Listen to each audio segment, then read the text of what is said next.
that I found, the topic today is identifying divine assignments. From John 9, verse 1 to 3, I find a very interesting thing. Jesus is walking along and he notices a beggar on the streets begging. This person was born blind. And the disciples, before Jesus does anything, but what I find is Jesus notices, observes this person. He doesn't just pass by like most of us do. We pass beggars on the streets just like that. Jesus takes time, notices the beggar, observes him, but the disciples come in and they ask, who is the problem? The beggar? Could the sins of this person have caused him being born blind?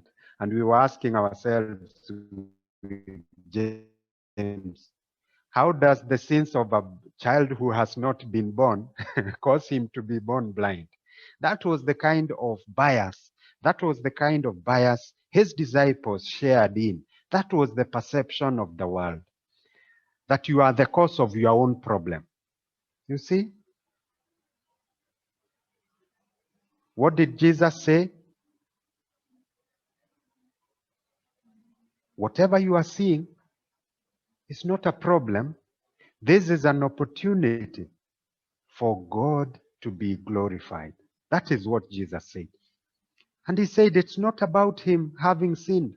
It's not about his parents having sinned. It's an opportunity God has created for his name to be glorified, for problems to be solved spiritually. This is something that our family has gone through. We have one child with disability. And you always find people who think you are the problem. Others think my child is the problem. Sometimes they speak about it at school when my kids are listening. Sometimes they speak about it even as we walk while we can hear it. That is just how unfair the world can be. But Jesus says, no, this is an opportunity for God's glory. So today we were rejoicing with my children when we learned this, and we said, look, we have an opportunity for God's glory in our very house. Now, the next thing is that God talks about this divine assignment, which is looked at as a problem, which people want to allocate blame about. And he said, while people are busy talking about it, while people are busy passing blame, time is running out. He says divine assignments have a sense of urgency. Why? Because these problems are temporary. That person you are not interested in helping will be helped somehow. God will provide a way, or you will be away from him. These problems don't last. We also don't last. So the opportunity to do something about it is a very short period. It's a very short period. Many times that opportunity passes by when we do nothing about it. And sometimes doing something about it may mean just giving an encouraging word. Just not passing blame. Praying about it. Doing something about it that is positive, that leads somebody to God. Now, Jesus said, work on it fast enough because time is running out. Night is coming. The day is going. Then the other lesson that we learned today is that divine assignments involve believing and obeying Jesus. When the blind man made some clay using his saliva, then pasted that clay on his eyes, it took faith to believe go and wash at Siloam. It took faith for this person to believe that Christ is up to something good. He had to trust Christ and obey him. God and obeying the Father, trusting the Father, that the Father would do something through him. So there is trusting and obeying on the part of Jesus. There is trusting and obeying on the part of the blind person. And when both people, Christ on the one side, trusting that the Father won't let him down, that the Father will come and release healing for this child of God, and the blind man trusting the word of Jesus and knowing that something good will come out of it. To believe is to obey. And when they both obeyed, something happened. The blind man saw again. The blind man saw again by trusting God and believing in him. But that is not the end of the story. The Bible tells us that there was transformation, complete transformation. The person who had been born blind could now see. And everybody started talking about it. The Bible tells us his neighbors, his friends started talking about it. People in church started talking about it. Some others were asking, is this the same man? Such a transformation? He can see again? Was he really born blind? Divine assignments transform the world. The moment we allow God to work through us, things people don't think are possible will happen. And we shall see them happening in our very eyes. The Bible tells us when we give the world to Jesus, when we give Jesus to the world, he transforms it. Remember what Peter and John did? They gave another person who was lame Jesus. They said, we don't have money. You are begging money. We don't have money. I will give you Jesus, and Jesus will be all that you need. And when they gave him Jesus and he took Jesus, he could walk again. Now, in this instance, Jesus gave the blind man Jesus, his word. And when he obeyed and believed his word, sight came again. So it's all about believing good and doing your assignment. You will attract a lot of opposition and intimidation. Sometimes it will even come from the church leaders. The Bible talks about a controversy, an opposition, even intimidation coming from the church leaders. Some of them saying, no, it can't be God. No, it can't be God. This man is a sinner. How can he heal?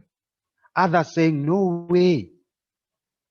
God listened to him. He must be right with God. This is God's work. Let us glorify God. But the church leaders were adamant. They insisted Jesus was a sinner. And they asked again and again. When you read this chapter, you find even the blind man getting angry. He is asking them, why are you asking for an explanation again and again? Don't you believe it? Can you imagine they even called for parents? We can't believe this man. Let us call his parents. Let them give a testimony. Did they really give birth to a blind person? And can they testify that this blind man is their own child and he can see again? There was a lot of controversy, a lot of debate, a lot of argument. Why? Because Christ has accomplished an assignment that God gave. Christ has transformed a beggar into a whole man through his word. Someone has done his divine assignment. and people are making noise. The Bible tells us when divine assignments are done and done well for the glory of God, they can transform people into bold disciples who can endure isolation and opposition. Very interesting thing. A blind man who was begging moments ago, sons of him and heals him, and immediately helpless, ignored by people, engaged church leaders in a controversy over who Jesus is. This man saying, this is a prophet from. The church leaders telling him, no, this is a sinful person, performing things we don't believe in. The beggar has turned into an advocate for Jesus. And he is so strong that he endures it beyond what his own parents could endure. If you read chapter 9 of John, when the parents were cornered, they said, this man is of age, let him speak for himself. The Bible says, because they fellowshipped. But this beggar didn't care. He is no longer a beggar. He has been set free. He can speak. This man, I'll talk about him. He is a wonderful person. Do you know what happened to him? He was thrown out as an outcast. But God made him strong and very courageous. Now there is something that happened that was very interesting. When you read John chapter 9 from verse 35, when the church leaders threw him out, they threw him out. Christ came, throwing you out, dismissing you because of a divine assignment that has been done. Because of obeying and trusting God, Jesus comes to you and you worship. The Bible tells us Jesus came to him and told him, do you believe? And do you know who did it? He said, no, I don't. He told him, you are speaking. The gentleman worshipped. So we shouldn't be afraid, we shouldn't be worried when the world comes against us merely because of doing what God has assigned us to do. Christ will come to our side and we will worship. Why? Because our lives have changed. When we attempt our divine assignments, we are on a new path. We are on the highway. The old life is gone. The new life has come. We are on the highway. We are on the highway. Finally, brothers and sisters, divine assignments bring judgment to the world. When we allow God to work through us and do these mighty works, and they are possible today, let me tell you, brothers and sisters, Christ promised, and he doesn't lie, that those of us who will believe him, God will enable them to do more than Jesus did. I really desire that God may trust me with his work, trust me with an assignment greater than what Jesus did, just for his own glory. Christ has promised. I believe it. I believe it. And the Bible tells us when we believe in God and when we start doing his assignments, there will be judgment to the world. Nobody will say he doesn't know. Why? Because they will see what God has done. They will know what God can do. And the question will be, now that you have all seen, this was a blind man, born blind. Now he can see. Nobody can deny it. God has done it. The question will be, are you for God or against him? And just stop at this point and ask you, looking at what God has done in your life and is continuing to do in your life, what can you say again? Are you for God or against Him? The judgment begins with us. How I pray that we shall be for God, not only now, but forever.